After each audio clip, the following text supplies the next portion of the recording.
Yes, I finally got the buttons figured out. Okay, so this is our last chapter of book 4. And, you know, I made a little joke before, like, are you ready to read about genocide? But really that's what this is.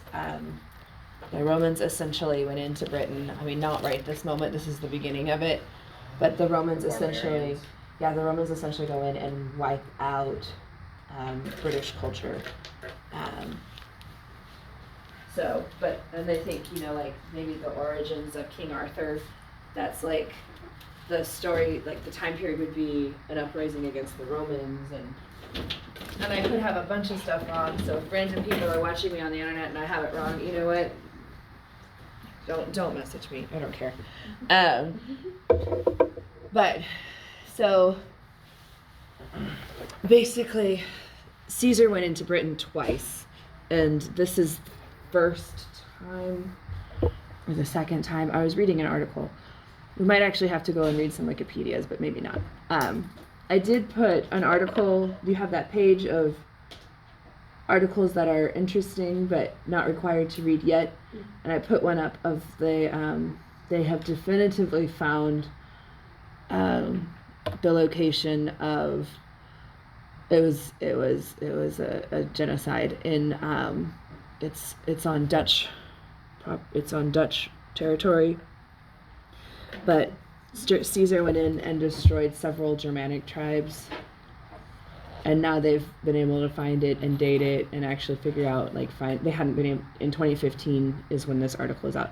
Anyway, so that one's posted, and it's not behind a firewall on JSTOR. It's like Daily Mail or something like that from dailymail.uk. So that's interesting, and that's on there. Okay, so Fast Talker didn't have this video, so I'm actually going to go through and kind of Fast Talker it, if that makes sense. Yeah. Okay, but I am going to have my cheaty books in front of me because it has been quite a day. Understandable. Ugh. Okay. It's just, we're getting to the end of the year. Not school year, but actual year, and it's, you can tell that, you can just tell that Thanksgiving is really late this year. It feels like forever. And you know, in the fall, it feels like we have a lot of breaks, but actually we don't. And you realize that whenever Thanksgiving is so far away from Halloween. Well, we got like 3 Thanksgiving and then really short break. Yeah. Okay, so Caesar is your subject, and your main verb is all the way down here. Okay. So then we have kind of like clause within a clause within a clause. Okay, so I'm actually gonna kind of, so we have a clause here. Okay, and then we have a clause here, and then we have a clause here. Okay, so does that help at all? I don't know if that helps at all. I remember going through it and I remember the same class though. Yeah, clause. It's like it's inception. in that page clause. Yes, this is a level 3 inception clause. It is. We should put that up for a Latin club. That sounds It's Mr. Zelensky says we do not abuse our planetarian privileges, and so we're welcome to go back and. Inception would be so cool to watch. Right, we'll put it on the list. Definitely put it on the list. Okay. So it says Caesar, Etsy, although he saw, and that's going to trigger indirect statement, which is going on here. Okay. So I'm going to number these for you just within the clauses, all right? Although he saw that the same thing would be which had happened Where's four? on fore. Fore is four.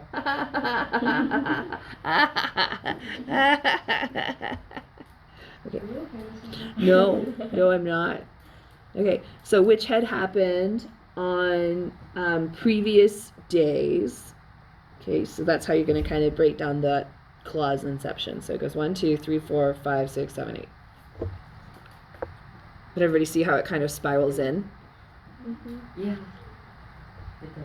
Mm-hmm. That makes me happy. Uh-huh. It's like really well. Yeah, so even though it's really complicated, it's still very parallel, right? Okay. And then we have another clause. Ut is a result clause. So he saw, even though he saw the same thing would happen which had happened the day before, with the result that if the enemies, okay, so this is another verb. It's actually essent and pulsi goes as your verb, right? So if the enemies were repulsed, they would, and it's hostes is still our subject for effuggerant, right? They would flee the danger with speed. So celeritate, like with haste. So that's an ablative of means. Okay. Nevertheless, noctus. Nascur. I feel like that's from.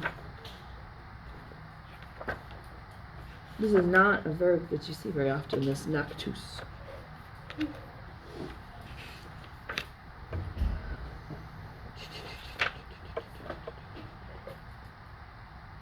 Non-skier.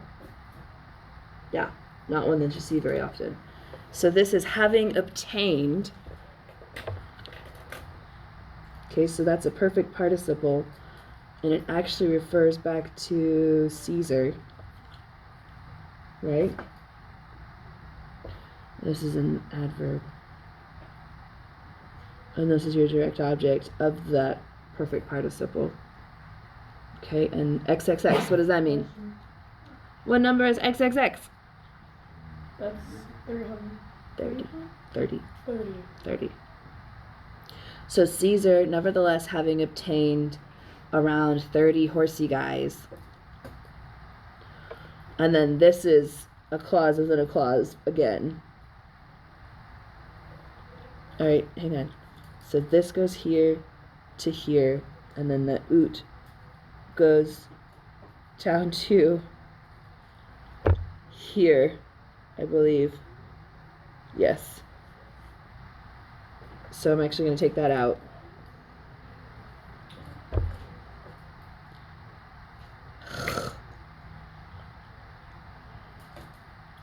Okay, nevertheless.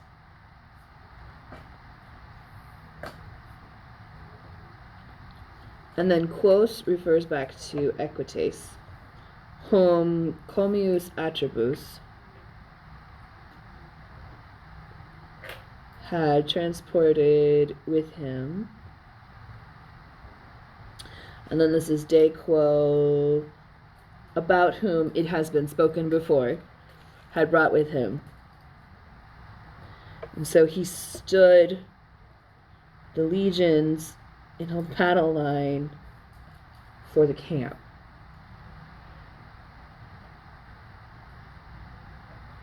Do I have that right? I feel like I've missed something somewhere, but your main sentence is Caesar legiones enacie pro constituit.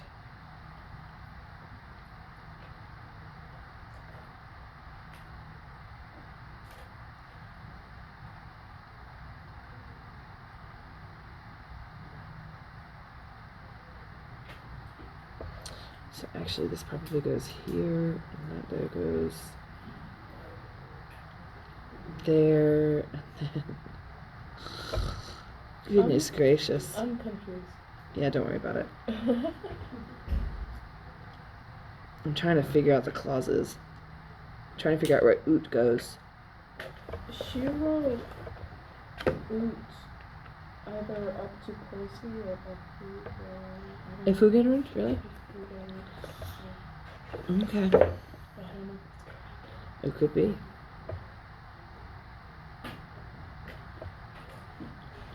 So then that would make this part of your main sentence as well, possibly? I don't know. Interesting. But this is not an easy passage, which is why I gave you 3 different videos over it. 3 different? I thought I only saw 2. I thought there were 3. I think there was a third one. Yeah, if you scroll down, there's a 3rd one. Okay. Cumiso Proilio, with the battle having been committed, everybody good with an ablative absolute. I think there's a reason why it's calculated to do this one. Yeah. Okay. And this is a comparative adverb, but we're going to translate it as rather. So for a rather long time.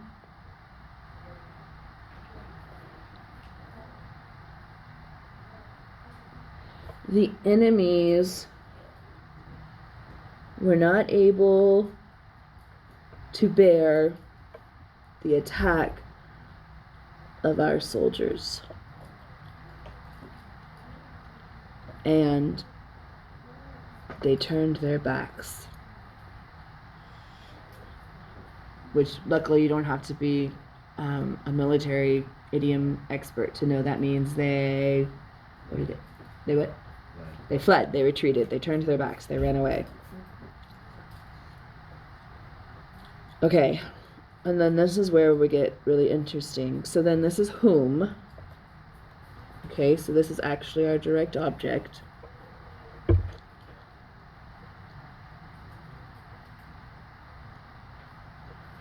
Okay.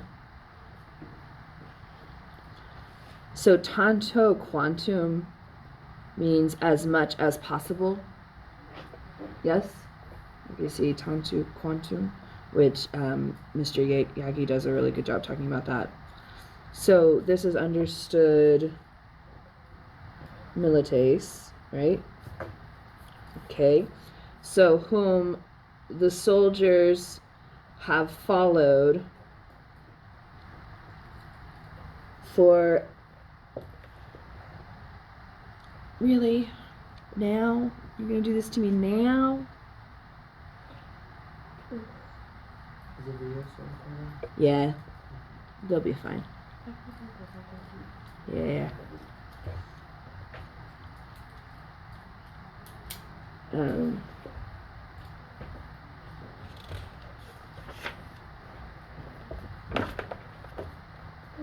and having followed them, literally whom having followed, for as great a space as possible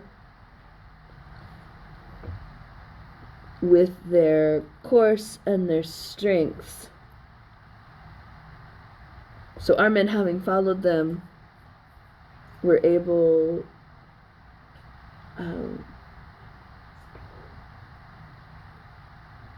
okay. So, sorry. Our men having followed, whom our men having followed for as great a space as possible. So we're going to kind of take tanto quantum efficere poterunt as like as great a space as they were able to do with efficere. Okay. For as great a distance as they could accomplish by their course and by strength. So that would be a complementary infinitive. So it literally says, as they were able to do. They killed many of them. That would be ablative of separation. Does that make sense? Because you're separating them from the group. Okay. Then far and wide Longe lateque.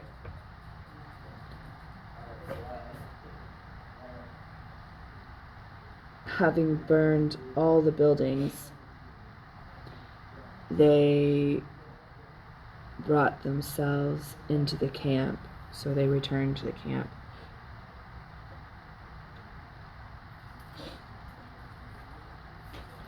On that same day,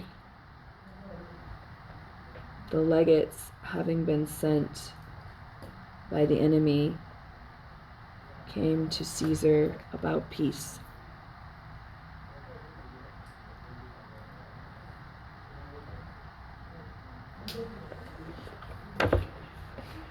I really hate Caesar. I see this thing. So, discussion questions. How did Caesar reestablish his authority?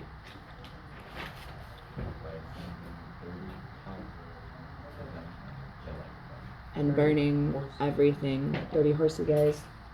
Why did he need to reestablish his authority? What happened to diminish his authority before? Yeah, the previous battle in the fields when the Britons got the drop on them while they were stealing their food. Yes, I'm gonna take like a very anti-Caesar stance here, just because like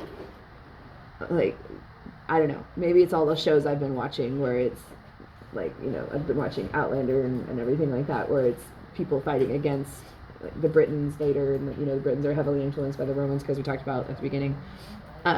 Rome essentially wiped out British culture and replaced it with kind of a British Roman kind of, not even British Roman, just Roman culture.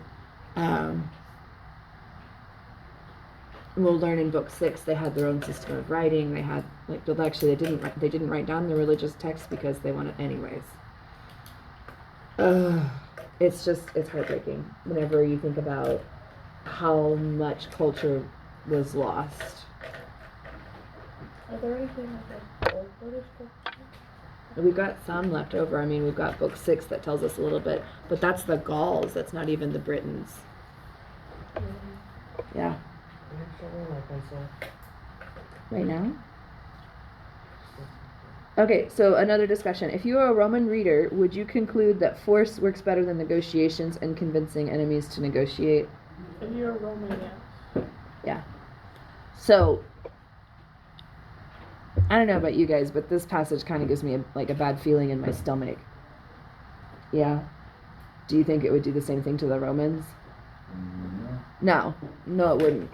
Why wouldn't it? Because they were raised like that. That's their culture. Yeah, they won because nationalism. Yes? Yes? Okay, here's another good question. How are Caesar's methods similar to or different from modern military and diplomatic methods? I wish I'd read that question to myself before I read it out loud. Or you can consider technology. We definitely have similar technology. Or we have very different technology. We don't send horsey guys out to round people up and kill them anymore. What do we do? What everybody, not just us, everybody. Bombs. Yeah, I mean, think about the Gaza Strip, Palestine versus Israel. No matter which side you stand on, like, Explosives everywhere. yeah. Yep.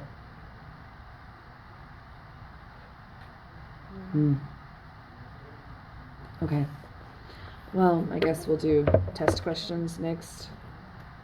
I really I don't like this passage. Okay. When it's hard to translate too, why? Yeah, the good news is pretty much all of these things I've already marked for you, so I'm gonna switch colors so that you can kind of see. We'll make it look like, let's not make it look like Christmas. I'm gonna do purple so it officially looks poisonous. Okay, green and purple are the poison colors, yes? Okay. Put together, yeah. All right.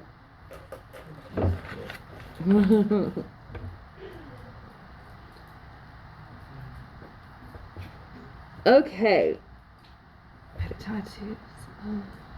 Here we go. All right. starting at the very beginning, find an indirect statement. Mm-hmm. Very good. Idem and fore is an indirect statement. Yes? Okay. Find a relative clause. Same line. Mm-hmm. Good. Quod down through akiderat is your relative clause. Okay? And what is actually the antecedent of quod? You have two choices, really. It's either Caesar or idem. So remember, the sentence is Caesar knew, although he saw the same would be which had happened the day before or in previous days. So is your antecedent Caesar or idem? Nope, it's idem because we're renaming the same things.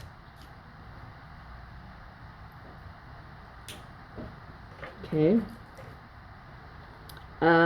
Find a conditional sentence. I'll give you a hint. It starts with if. Very good. So see. To wherever. Effugerant. Mm-hmm. That's a condition. Conditions. Okay. Identify the tense and mood of pulsi essent. So let's start with tense. It is perfect. Okay. So the verb here is actually pulsi essent. There's a space there. Okay. Not sure why he split it up like that. We're not in poetry. He didn't need to. Probably something that is lost to me on some little, like, why can't you just say pulsi essent? I don't know. Yeah, right, all right, but that is pluperfect, and it is subjunctive. Everybody see how it looks like an infinitive with an ending on it? Yes?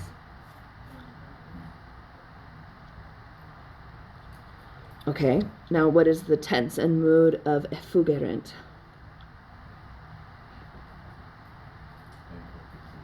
Yay! Because it looks like an infinitive with an ending stuck on it, right? Effugerant. Yes? What part of speech is caricature? Adverb. I like when I mark your test questions ahead of time for you. Who or what is the subject of transportaverat? Comius atribus, yes. Identify the tense and mood of transportaverat. And subjunctive or indicative? Okay, it is indeed perfect indicative. All right. Next line. Find an ablative absolute. Very good. Okay. You see why I have you do fast talker and why we go over things like this, yes? Mm-hmm. Okay. These are the kinds of things you need to know for the AP test. All right. Diutius. Identify the form and syntax of diutius. Do you remember what comp means? Comparative. Adverb. Okay. Do you know what it's modifying?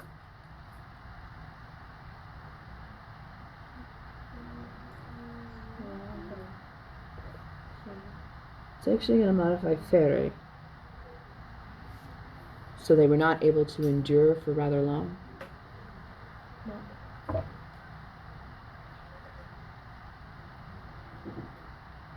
Okay. What is the subject of potuerunt?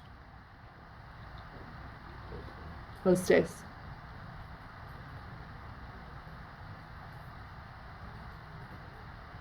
Identify the case and use of terga.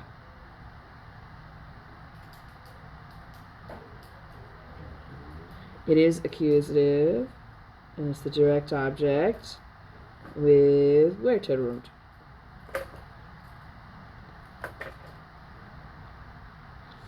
Identify. Where'd it go? Right here.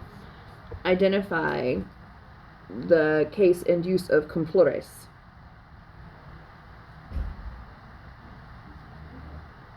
It is the accusative direct object. With what verb? Yeah. Let me go this way, so don't. What word does omnibus modify?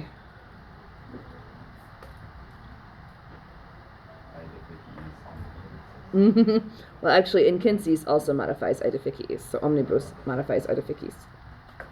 Okay. What what word modifies legati?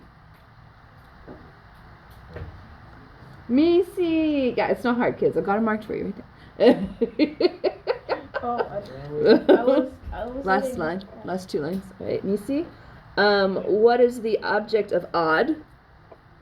Kaisa. Caesarem. What is the object of day? Pocket. Very good. Pace. Identify the form and syntax of Wörtergrund. It is perfect, active, indicative, and it's the main verb.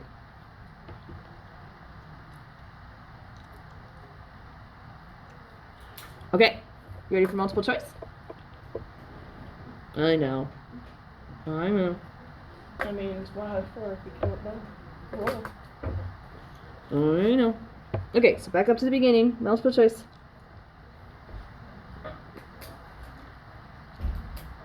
Alrighty, first question. Superioribus diebus is an ablative of A, means, B, time when, C, manner, or D, accomplishment. It's time. It is time when, very good. Day. Good! Big brain.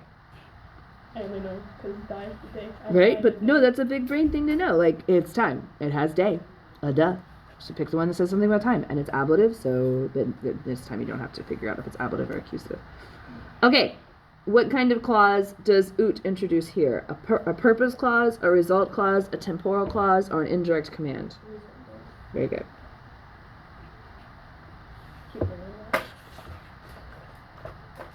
Okay. Number 16. What tense is a fugerant? Imperfect, pluperfect, perfect, or present? Imperfect. Very good. The unexpressed noun in agreement with nactus is A. Commius, B. Caesar, C. the cavalry, or D. Atrebus? Caesar. I don't agree with that question. It is expressed. It was just expressed a long time ago. Okay. The phrase in Achaea. Yes, you see it in Achaea? At the end right here. The phrase in Achaea is translated A, in battle formation, B, on the ridge, C, in the camp, or D, before the camp.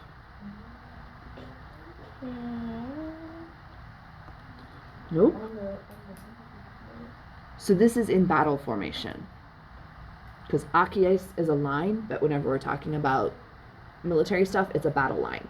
Which is why it's interesting whenever we see it used for the deer in Book 1 of the Aeneid. Deer? Deer, whenever Aeneas hunts the deer. That's the same word. Yes. Okay. Like the herd, they were in a line, but it was like a battle line, so it was like they were ready for battle. Yes, the deer were. I saw a drawing the other day that someone made of deer but predators. Oh yeah. And like they had their eyes on the front and they had mouth and you're like, ah, you're just like, no, no, like this will haunt my dreams.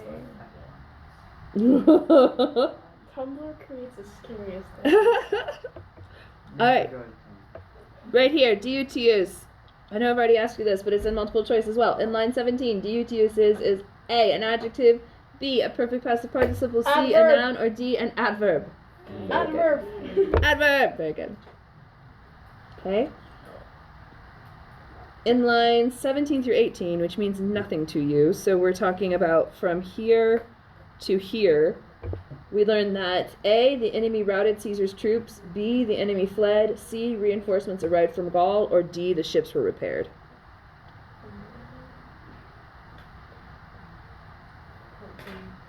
What were the options?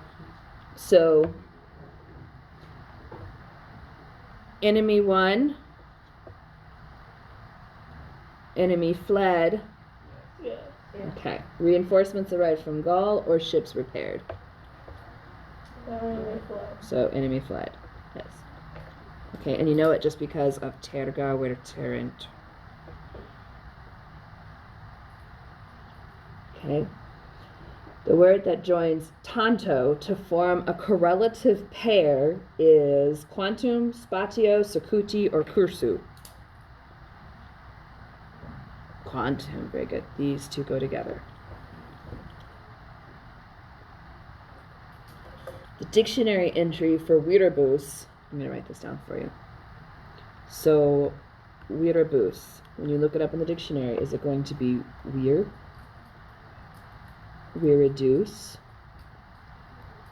wees, or weeks?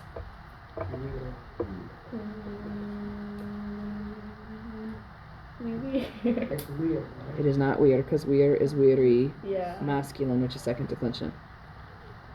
We. It is wees, because this is strength, and it's a weird little word. It goes wees weirdest, if I remember correctly, but it's one of those things like you just have to know. I don't. If you see something that looks like man with a third declension ending on it, it means strength. Manly. Yeah.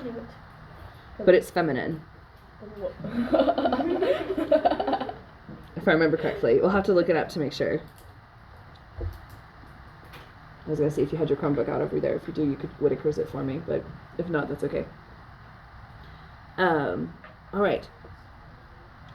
And line, this one right here, complores, refers to the Romans, the Britons, the horses, or the buildings.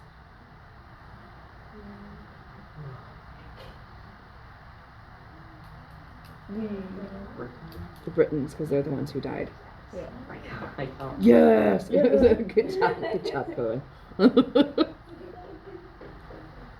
Okay, we've only got two more. In line, let's see. Day and day. How are you going to translate day and day? When, then, but, or nevertheless?